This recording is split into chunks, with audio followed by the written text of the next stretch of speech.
నా పిల్లల్ని నేనలా వదులుకుంటానండి. 50 లక్షల రూపాయలు తెలుసా? ఇద్దరు స్కూల్ ఫీజు. ఒక్కరే హీరోయిన్ కి ఉంటది. I don't need to break a bloody home for that. నా పిల్లల్ని చూడనివ్వట్లేదు. ವೀಕ್ಷಕರೇ, ನಂಬಿಕೆ ಇದ್ರೆ ಮೌನಕ್ಕೂ ಅರ್ಥ ಸಿಗುತ್ತೆ. ಆದ್ರೆ ನಂಬಿಕೆನೇ ಇಲ್ಲದೆ ಇದ್ರೆ ಪ್ರತಿಯೊಂದು ಮಾತು ಕೂಡ ತಪ್ಪಾಗಿ ಅರ್ಥ ಆಗುತ್ತೆ. ನಾನು ಈಗ ಈ ಒಂದು ಮಾತನ್ನ ಹೇಳೋದಕ್ಕೆ ಕಾರಣ, ಸಿನಿಮಾ ಇಂಡಸ್ಟ್ರಿಯಲ್ಲಿ ಸಂಬಂಧಗಳು ಒಂದ್ ರೀತಿ ನೀರಿನ ಮೇಲಿನ ಗುಳ್ಳೆಗಳು ಇದ್ದಾಗೆ ಅಂತ ಮತ್ತೊಮ್ಮೆ ನಟ ಜಯಂ ರವಿ ಅವರ ಜೀವನ ಸಾಬೀತು ಮಾಡಿದೆ. ತಮಿಳು ನಟ ಜಯಂ ರವಿ ಅವರು ತಮ್ಮ ಪತ್ನಿ ಆರ್ತಿ ಅವರಿಂದ ದೂರ ಆಗಿರುವಂತಹ ವಿಚಾರ ನಿಮ್ಗೆಲ್ಲ ಗೊತ್ತೇ ಇದೆ. ಇವರ ವಿಚ್ಛೇದನ ಪ್ರಕರಣ ಈಗ ಕೋರ್ಟ್ ನಲ್ಲಿ ನಡೆದಿರುವಂತಹ ಸಮಯದಲ್ಲೇ ಇನ್ ಮುಂದೆ ತಾನು ಸಿನಿಮಾಗಳಲ್ಲಿ ನಡೆಸಲ್ಲ ಅಂತ ಜಯಂ ರವಿ ಶಾಕಿಂಗ್ ಹೇಳಿಕೆಯನ್ನ ಕೊಟ್ಟಿದ್ದಾರೆ. ಇದ್ರ ಬಗ್ಗೆ ಶನಿವಾರ ಪತ್ರಿಕಾಗೋಷ್ಠಿಯನ್ನು ನಡೆಸಿದಂತ ಜಯಂ ರವಿ ಭಾವುಕರಾಗಿ ಮಾತನಾಡ್ತಾ, ಹಲವು ದಿನಗಳಿಂದ ತಾಳ್ಮೆಯಿಂದ ಇದ್ದೀನಿ. ತಮ್ಮ ವೈಯಕ್ತಿಕ ಜೀವನದ ಬಗ್ಗೆ ಇಷ್ಟು ದಿನ ಎಲ್ಲೂ ಕೂಡ ಮಾತನಾಡಿರಲಿಲ್ಲ. ಆದ್ರೆ ಈಗ ಮಾತನಾಡಬೇಕಾದಂತ ಸಮಯ ಬಂದಿದೆ. ಈ ಒಂದು ವಿಚಾರ ತಮ್ಮ ಅಭಿಮಾನಿಗಳಿಗೆ ತಿಳಿಬೇಕು ಅಂತ ಅವರು ಹೇಳಿದ್ರು. ನಂತರ ಅವರು ತಮ್ಮ ವಿಚ್ಛೇದನ ಆಗುವವರೆಗೂ ನಾನು ಸಿನಿಮಾಗಳಲ್ಲಿ ನಡೆಸೋದಿಲ್ಲ ಅಂತ ಹೇಳ್ಕೊಂಡಿದ್ರು. ಏಕೆಂದ್ರೆ ತಮ್ಮ ಅತ್ತೆ ಹಾಗೂ ಪತ್ನಿ ತಮ್ಮನ್ನ ತುಂಬಾ ಮಾನಸಿಕವಾಗಿ ಹಿಂಸೆ ಕೊಡ್ತಿದ್ದಾರೆ. ಎಷ್ಟು ಹೇಳಿದ್ರು ಕೂಡ ಅವರು ಕೇಳ್ತಿಲ್ಲ. ಇನ್ನು ನಾನು ಸುಮ್ಮನೆ ಇರೋದಕ್ಕೆ ಸಾಧ್ಯ ಇಲ್ಲ, ಆದ್ರಿಂದಲೇ ಪತ್ರಿಕಾಗೋಷ್ಠಿ ನಡೆಸಬೇಕಾಯ್ತು ಅಂತ ಅವರು ಹೇಳಿದ್ರು. ಇವತ್ತಿನವರೆಗೂ ತಮ್ಮ ಹೆಸರಲ್ಲಿ ಪ್ರತ್ಯೇಕ ಬ್ಯಾಂಕ್ ಖಾತೆ ಕೂಡ ಇಲ್ಲ. ತಮ್ಮ ಮತ್ತು ತನ್ನ ಪತ್ನಿ ಹೆಸರಲ್ಲಿ ಒಂದು ಜಂಟಿ ಖಾತೆ ಇದೆ. ಒಂದ್ ವೇಳೆ ತಾವು ಸ್ವಲ್ಪ ಹಣವನ್ನ ವಿತ್ಡ್ರಾ ಮಾಡಿದ್ರು ಕೂಡ ಯಾಕೆ ತೆಗೆದೆ ಅಂತ ತಕ್ಷಣ ಫೋನ್ ಬರ್ತಿತ್ತು. ಆ ಒಂದು ಹಣವನ್ನ ತಾನೇ ದುಡಿದಿದ್ರು ಕೂಡ ನಾನು ಇದೆಲ್ಲವನ್ನು ಕೂಡ ಸಹಿಸಿಕೊಂಡೆ, ಯಾರಿಗೂ ಎದುರು ಮಾತಾಡ್ಲಿಲ್ಲ ಅಂತ ಅವರು ಬೇಸರವನ್ನ ವ್ಯಕ್ತಪಡಿಸಿದ್ರು.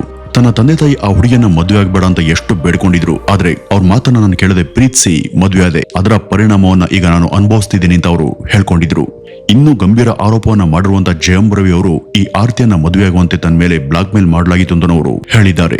ಮದುವೆ ಆದಂತ ಮೊದಲ ದಿವಸದಿಂದನೇ ನರಕದ ಜೀವನ ಅನುಭವಿಸ್ತಾ ಇದ್ದೀನಿ ಅಂತ ಕೂಡ ಅವರು ಹೇಳ್ಕೊಂಡಿದ್ರು. ಅಷ್ಟೇ ಅಲ್ಲ, ತಮ್ಮ ಮೇಲೆ ಬ್ಲಾಕ್ ಮ್ಯಾಜಿಕ್ ಕೂಡ ಮಾಡಲಾಗಿದೆ ಅಂತ ಅವರು ಆರೋಪಿಸಿದ್ರು.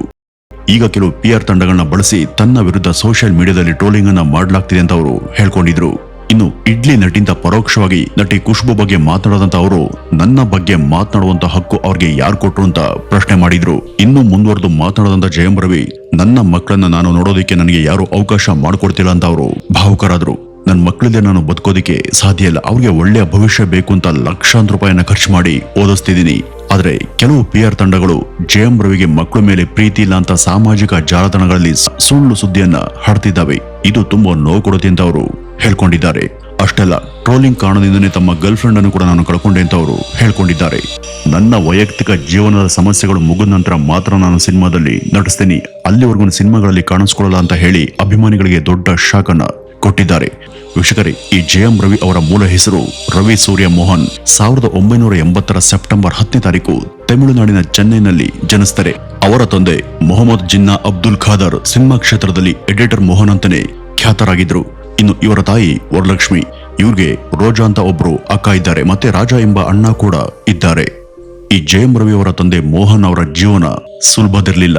ಅವ್ರಿಗೆ ಕೇವಲ 10 ವರ್ಷ ಇದ್ದಾಗಲೇ ಅವರು ತಮ್ಮ ತಂದೆ ತಾಯಿಯನ್ನು ಕಳೆದುಕೊಂಡು ಅನಾಥರಾಗಿ ಬದುಕಬೇಕಾಯಿತು. ಊರಿನಲ್ಲಿ ಅವರನ್ನು ನೋಡ್ಕೊಳ್ಳೋರೇ ಇಲ್ಲದಂತ ಪರಿಸ್ಥಿತಿ ಎದುರಾಯಿತು. ನಂತರ ತಮ್ಮ ಬದುಕನ್ನು ಕಟ್ಕೊಳ್ಳೋದಕ್ಕೆ ಮದುರೈನಿಂದ ಚೆನ್ನೈಗೆ ಬಂದ್ರು. ಕೆಲಸವನ್ನ ಹುಡುಕ್ತಾ ಅಲ್ದಾಡ್ತಿದ್ದಂತ ಸಮಯದಲ್ಲಿ ಹಸಿವಿನಿಂದ ಬೇಸತ್ತು ಒಬ್ಬ ನಟನ ಮನೆ ಮುಂದೆ ಪ್ರಜ್ಞೆ ತಪ್ಪಿ ಬಿದ್ದಿದ್ರು. ಆ ಮನೆ ಯಾರ್ದಪ್ಪ ಅಂದ್ರೆ ಹಾಸ್ಯ ನಟ KV ತಂಗವೇಲು ಅವರದ್ದು. ಆ ಒಂದು ಸಮಯದಲ್ಲಿ ತಂಗವೇಲು ಅವರು ಮೋಹನ್ ಅವರನ್ನ ಕಂಡು ಕರುಣೆಯನ್ನ ತೋರಿದ್ರು. ಊಟ, ಬಟ್ಟೆ, ಇರೋದಕ್ಕೆ ಒಂದು ಚಿಕ್ಕ ಕೊಠಡಿಯನ್ನ ಕೊಟ್ರು. ಅಷ್ಟೇ ಅಲ್ಲ, ತಮ್ಮ ಸಹಾಯಕನಾಗಿ ಕೆಲಸವನ್ನು ಕೂಡ ಕೊಟ್ರು. ಇದಿಷ್ಟೇ ಅಲ್ಲದೆ ಆಗ ಅಬ್ದುಲ್ ಖಾದರ್ ಅಂತ ಕರೆಯಲ್ಪಡ್ತಿದ್ದಂತ ಅವರನ್ನ ಮೋಹನ್ ಅಂತ ಕರೆದು ಅವ್ರಿಗೆ ಹೆಸರನ್ನ ಬದಲಾಯಿಸಿದ್ರು. ಆ ಬಳಿಕ ಮೋಹನ್ ಅವರು ಒಂದ್ ಕಡೆ ಸಹಾಯಕನಾಗಿ ಕೆಲಸ ಮಾಡ್ತಾ ಇನ್ನೊಂದ್ ಕಡೆ ಸ್ಟುಡಿಯೋ ಕೆಲಸಗಳನ್ನ ಕಲಿಯೋದಕ್ಕೆ ಶುರು ಮಾಡ್ತಾರೆ. ನಿಧಾನವಾಗಿ ಎಡಿಟಿಂಗ್ ಕೆಲಸದಲ್ಲೂ ಕೂಡ ಪರಿಣಿತಿಯನ್ನ ಪಡೆದು ಸಿನಿಮಾಗಳಿಗೆ ಸಹಾಯಕ ಎಡಿಟರ್ ಆಗಿ ಕೆಲಸ ಮಾಡೋದಕ್ಕೆ ಶುರು ಮಾಡಿದ್ರು. ಆದ್ರೆ ಆ ಒಂದು ಕೆಲಸದಿಂದ ಅವ್ರಿಗೆ ದೊಡ್ಡ ಹೆಸರು ಅಥವಾ ಹಣ ಬರ್ಲಿಲ್ಲ. ಇದ್ರ ಮಧ್ಯೆ ಅವರು ಆಗಾಗ ಮದುರೈಗೆ ಹೋಗಿ ಬರ್ತಿದ್ರು. ಇದೇ ಸಮಯದಲ್ಲಿ ವರಲಕ್ಷ್ಮಿ ಎಂಬ ಬ್ರಾಹ್ಮಣ ಕುಟುಂಬದ ಯುವತಿಯ ಜೊತೆ ಅವರು ಪ್ರೀತಿಗೆ ಬಿದ್ದಿದ್ರು. ಆಗ ಇಬ್ರು ಕೂಡ ಮದುವೆ ಆಗೋದಕ್ಕೆ ನಿರ್ಧರಿಸ್ತಾರೆ. ಆದ್ರೆ ಈ ಪ್ರೀತಿಗೆ ವರಲಕ್ಷ್ಮಿ ಕುಟುಂಬ ಒಪ್ಲಿಲ್ಲ. ಮೋಹನ್ ಅವರನ್ನ ಅವಮಾನಿಸಿ ಬೈದು ಹೊಡೆದಿದ್ದಾರೆ ಅಂತಲೂ ಕೂಡ ಹೇಳಲಾಗುತ್ತೆ. ಆದ್ರೆ ಮೋಹನ್ ಮಾತ್ರ ಹಿಂದೆ ಸರಿಲಿಲ್ಲ. ಕೊನೆಗೆ ವರಲಕ್ಷ್ಮಿ ಅವರನ್ನ ಕರ್ಕೊಂಡು ಓಡ್ ಹೋಗಿ ದೇವಸ್ಥಾನದಲ್ಲಿ ಮದುವೆಯಾಗಿ ಚೆನ್ನೈಗೆ ಬಂದಿದ್ರು. ಆ ಒಂದು ಸಮಯದಲ್ಲಿ ಅವ್ರ ಬಳಿ ಹಣ ಇರ್ಲಿಲ್ಲ. ತಂಗವೇಲು ಅವರಿಂದ 50 ರೂಪಾಯಿ ಸಾಲವನ್ನ ಪಡೆದು ಅದರಲ್ಲಿ 5 ರೂಪಾಯಿಗೆ ಒಂದು ಸಣ್ಣ ಗುಡಿಸಲನ್ನ ಬಾಡಿಗೆಗೆ ತಗೊಂಡು ಬದುಕೋದಿಕ್ಕೆ ಶುರು ಮಾಡ್ತಾರೆ. ಒಂದ್ ಕಡೆ ಸಿನಿಮಾ ಕೆಲಸ, ಇನ್ನೊಂದ್ ಕಡೆ ಕುಟುಂಬದ ಜವಾಬ್ದಾರಿ. ಈ ರೀತಿ ಸಾಗ್ತಾ ಇದ್ದಂತ ಅವ್ರ ಬದುಕಲ್ಲಿ ಅವ್ರಿಗೆ 3 ಮಕ್ಕಳು ಜನಿಸ್ತಾರೆ.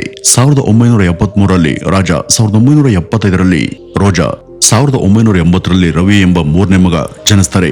ಆವರೆಗೂ ತಾನು ಸಣ್ಣ ಮನೆಯಲ್ಲಿ ವಾಸ ಇದ್ದಂತ ಮೋಹನ್ ತನ್ನಂತೆ ಮುಂದೆ ತನ್ನ ಮಕ್ಕಳು ಕಷ್ಟಪಡಬಾರದು ಅಂತ 1981ರಿಂದ ಸಿನಿಮಾಗಳಲ್ಲಿ ಮುಖ್ಯ ಎಡಿಟರ್ ಆಗಿ ಕೆಲಸ ಮಾಡೋದಕ್ಕೆ ಟ್ರೈ ಮಾಡುವಾಗ ಇವರ ಎಡಿಟಿಂಗ್ ಸ್ಕಿಲ್ ಅನ್ನು ಗಮನಿಸಿದಂತ ಅನೇಕ ಸ್ಟಾರ್ ನಿರ್ದೇಶಕರು ಇವರಿಗೆ ಅವರವರ ಸಿನಿಮಾಗಳಲ್ಲಿ ಕೆಲಸ ಮಾಡೋದಕ್ಕೆ ಚಾನ್ಸ್ ಅನ್ನ ಕೊಟ್ಟಾಗ ಕೆಲವೇ ಸಮಯದಲ್ಲಿ ಮೋಹನ್ ಕಾಲಿವುಡ್ ನ ಬ್ಯುಸಿಯೆಸ್ಟ್ ಎಡಿಟರ್ ಆಗಿ ಗುರುತಿಸಿಕೊಂಡ್ರು. ಇದರಿಂದ ಸಾಕಷ್ಟು ಹೆಸರು ಬಂದರೂ ಕೂಡ ಅವರ ನಿರೀಕ್ಷೆಯಷ್ಟು ಹಣ ಮಾತ್ರ ಬರಲಿಲ್ಲ.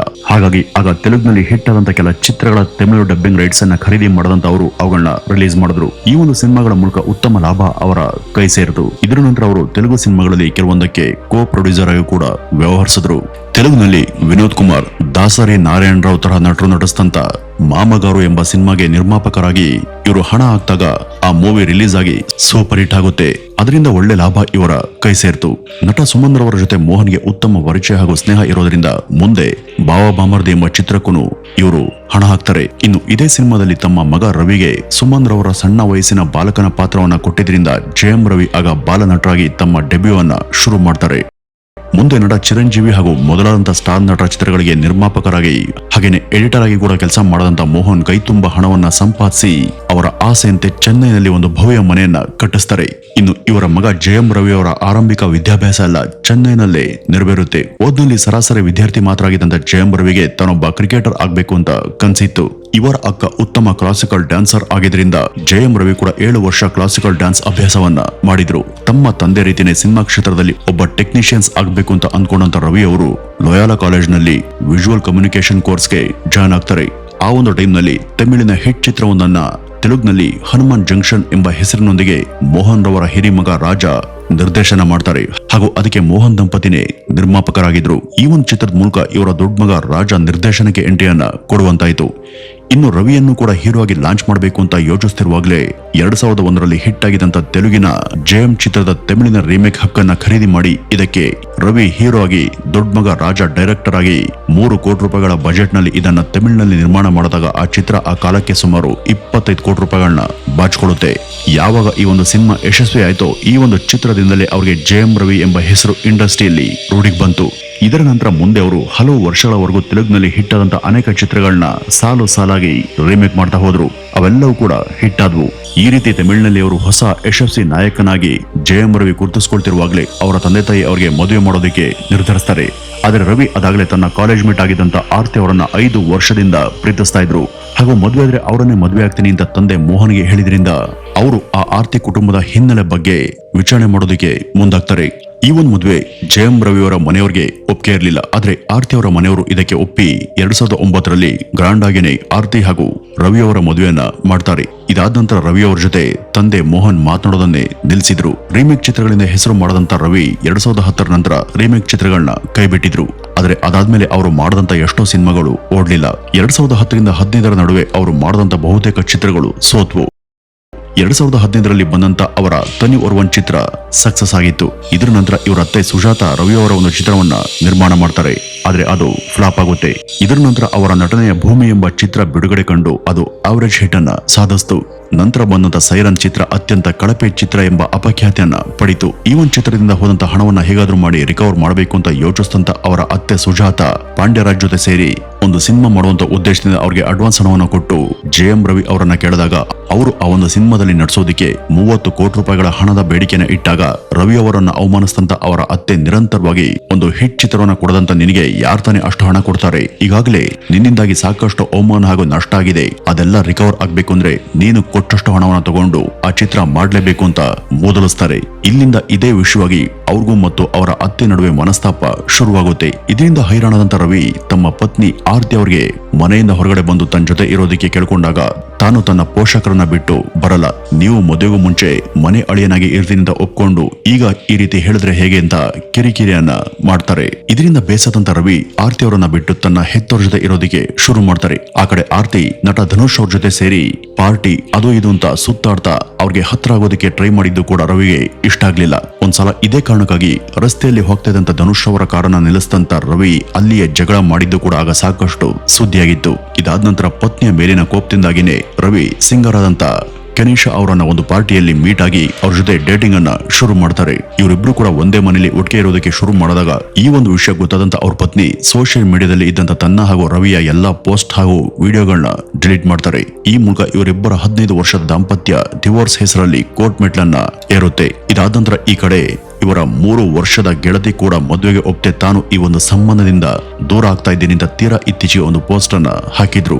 ಇವರನ್ನ ರವಿ ತಮ್ಮ ಮೊದಲ ಪತ್ನಿಯಿಂದ ಡಿವೋರ್ಸ್ ಡಿಕ್ಲೇರ್ ಆಗುವಂತ ಮೊದಲೇ ಮದುವೆಯಾಗೋದಕ್ಕೆ ಪ್ರಯತ್ನ ಪಟ್ಟಿದ್ರು. ಆದ್ರೆ ತನ್ನ ಗೆಳತಿ ದಿಢೀರನೆ ಉಲ್ಟಾ ಹೊಡೆದಂತ 6ನೇ ದಿವಸನೇ ಪ್ರೆಸ್ ಮೀಟ್ ಮಾಡದಂತ ರವಿ ಅವರು ತನ್ನ ಅತ್ತೆ ಹೆಂಡತಿ ಎಲ್ಲರೂ ಕೂಡ ಶೋಷಣೆ ಮಾಡ್ತಿದ್ದಾರೆ, ನನ್ನಿಂದ ನನ್ನ ಗೆಳತಿ ದೂರ ಆಗೋದಿಕ್ಕೆ ಅವರೇ ಕಾರಣ ಅಂತ ಮುಂತಾಗಿ ಹೇಳ್ಕೊಂಡಿರುವಂತ ವಿಡಿಯೋ ಈಗ ಎಲ್ಲಾ ಕಡೆ ವೈರಲ್ ಆಗ್ತಿರುವಂತ ಸುದ್ದಿ. ಅದಲ್ಲದೆ ನನ್ನ ಮಕ್ಕಳನ್ನೇ ನನಗೆ ನೋಡೋದಕ್ಕೆ ಅವರು ಬಿಡ್ತಿಲ್ಲ, ಇವರೆಲ್ಲರೂ ಸೇರ್ಕೊಂಡು ನನ್ನ ಜೀವನವನ್ನು ಒಂದ್ ರೀತಿ ನರಕದ ರೀತಿ ಮಾಡ್ಬಿಟ್ಟಿದ್ದಾರೆ ಅಂತ ಅವರು ಹೇಳ್ಕೊಂಡು ತಮ್ಮ ಅಳಲನ್ನ ತೋಡ್ಕೊಂಡಿದ್ದಾರೆ. ಒಟ್ನಲ್ಲಿ ಇದರಿಂದ ಅವರ ಸಿನಿ ಜೀವನಕ್ಕೂ ತುಂಬಾ ಹೊಡೆತ ಬಿದ್ದು ಅದು ಅವರ ಅಭಿಮಾನಿಗಳಿಗೆ ಬೇಸರವನ್ನ ಉಂಟು ಮಾಡಿರೋದಂತೂ ಸುಳ್ಳಲ್ಲ. ವೀಕ್ಷಕರೇ, ಇದಿಷ್ಟು ಸದ್ಯಕ್ಕೆ ಜಯಂ ರವಿ ಅವರ ಜೀವನದಲ್ಲಿ ನಡೆದಿರುವಂತಹ ಒಂದಷ್ಟು ಘಟನೆಗಳ ಮಾಹಿತಿ. ಆದಷ್ಟು ಬೇಗ ಅವರ ಜೀವನ ಸರಿ ಹೋಗ್ಲಿ, ಅವರು ಮತ್ತೆ ಇನ್ನಷ್ಟು ಯಶಸ್ವಿ ಹಿಟ್ ಚಿತ್ರಗಳನ್ನ ಕೊಡ್ಲಿ ಅಂತ ಹಾರೈಸ್ತಾ ಇವತ್ತಿನ ಈ ಒಂದು ವಿಡಿಯೋವನ್ನ ಇಲ್ಲಿಗೆ ಮುಗಿಸೋಣ. ನಮಸ್ಕಾರ.